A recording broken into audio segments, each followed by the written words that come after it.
Hey guys, what's up? It's Sharon, not Karen. Thank you, YouTube idiots.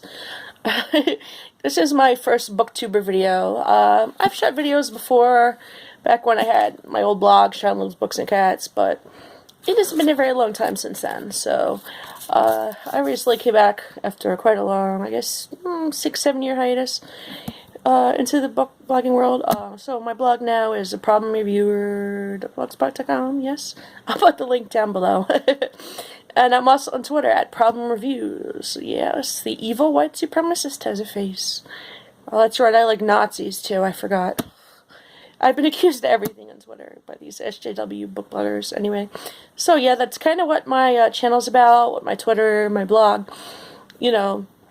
There's been this push by, I call them SJWs, bloggers, for like diversity, which is great, read diverse books, fine, but they trash other books, mostly by white women, that they feel doesn't handle diversity in the right way, or isn't politically correct, and they attack these books. So the first book I'm going to discuss today is the big bad racist controversial book of 2017, and that would be The Black Witch by Laurie Forst. I went out and I got this hardcover. It's beautiful.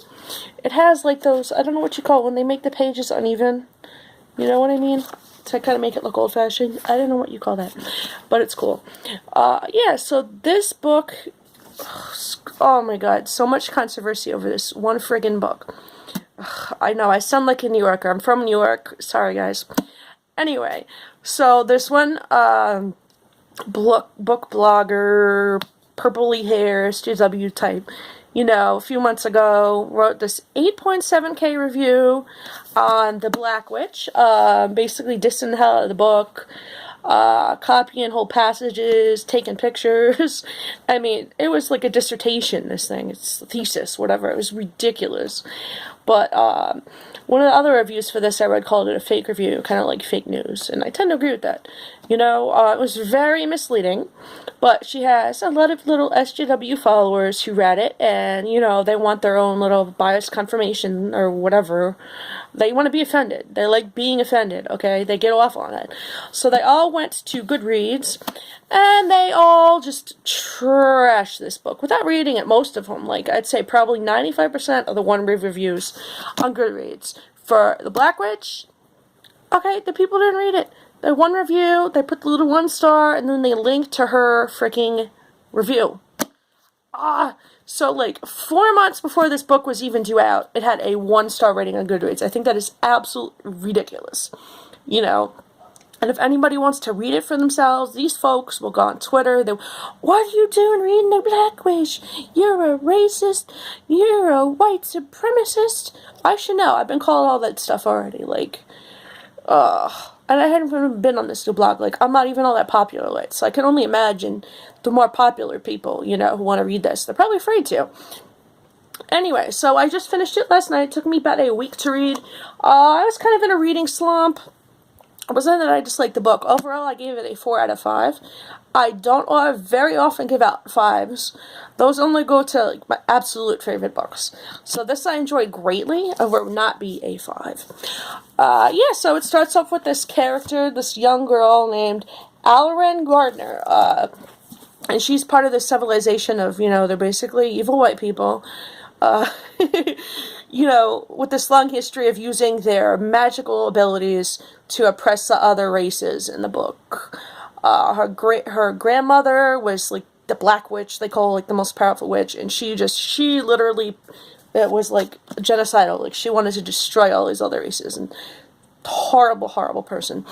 So anyway, she's kind of raised in seclusion though by her uncle.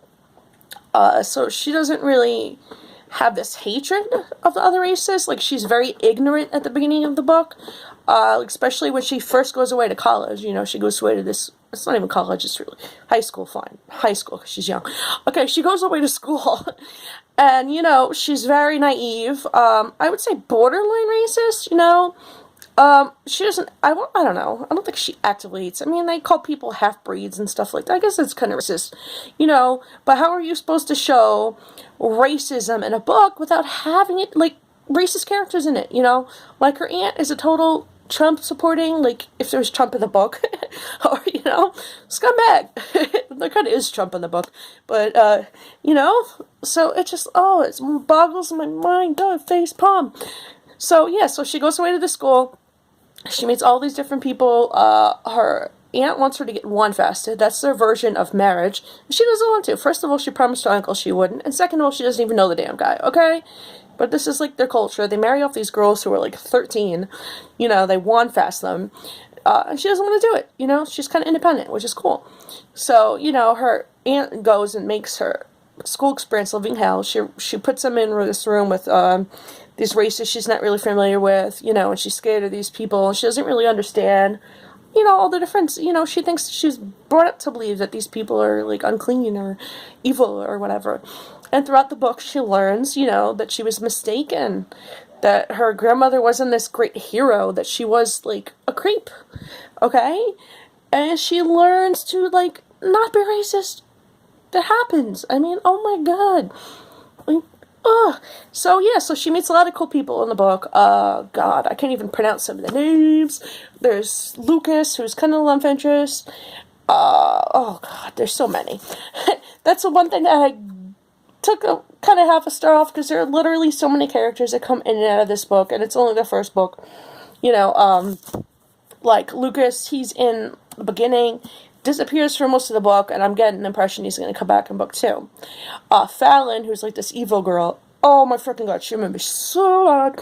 She's kind of like the Malfoy of this book, you know. So, yeah, it's really cool. I liked all the different characters, great world building. I really got immersed in the story, you know, like the culture and the history. It was very well described. The characters were well fleshed out.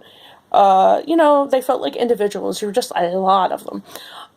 Yeah, so that's pretty much why I gave it 4 out of 5. It just kind of got a little slow in the middle.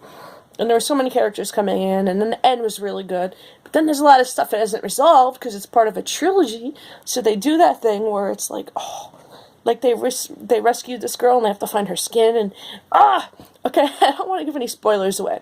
So anyway, this book is excellent. It is not racist. Okay, sorry, it has racist characters. Having a racist character does not make a book racist. Say that again, okay? Do not be afraid to read this book, people, okay? If people give you hate, just come on the Twitter, come vent to me. I won't tell anybody. You can DM me. We're all good, okay? You know, think for yourself. Like, seriously, so many people one-starred this book like it's Mein Kampf or something. It was not, it just boggles my mind. Think for yourselves, okay? Anyway, so right now I've been following Laurie Forst on Twitter, and she's doing a book tour, and she's not coming to New York, which sucks. I think she was just in Texas. I'm so jealous of all the people who get to meet her, because I, like, wanted to totally talk to her about this book. Alright, yeah, so there is a prequel. I'll put the link to it below, because I can't remember off the top of my head what it's called. It doesn't have a cover yet. It's coming out in July. So, looking at about 8.5 minutes. Apparently I could talk about books a lot. Alright, so yeah, that's it for the book. Read it. It was great. Do not let SJWs tell you what to read, okay? In America, we have free speech. It is a wonderful thing. Don't let people guilt you. You know, think for yourselves, please. Thank you. Bye, guys.